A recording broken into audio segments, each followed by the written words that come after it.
প্রিয় বন্ধুরা, আসসালামু আলাইকুম। আজকে আমি আপনাদের শোনাবো সহিহ বুখারীর ৪৬২ নম্বর হাদিস।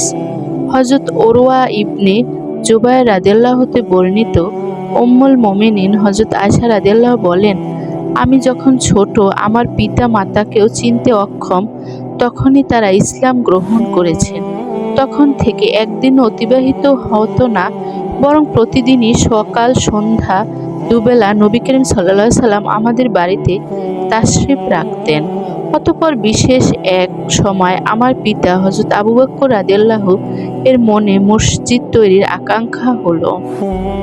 তাই তিনি নিজের বাড়ির চত্বরের রাস্তার পাশে একখানা মসজিদ তৈরি করেন। তথায় তিনি নামাজ আদায় করতেন, কোরআন তিলাওয়াত করতেন। মুশরিকদের সন্তান সন্ততি এবং পরিবার পরিজন সেখানে এসে তার অবস্থা অবলোকন করত এবং আশ্চর্য বোধ করত। হযরত আবু বকর রাদিয়াল্লাহু ছিলেন একজন অধিক ক্রন্দনশীল ব্যক্তি। কোরআন তিলাওয়াতকালে তিনি ক্রন্দন সামলাতে পারতেন না। তার এই অবস্থা মুশরিকদের কুরাইশ নেতৃবৃন্দকে বিচলিত করে দেয়।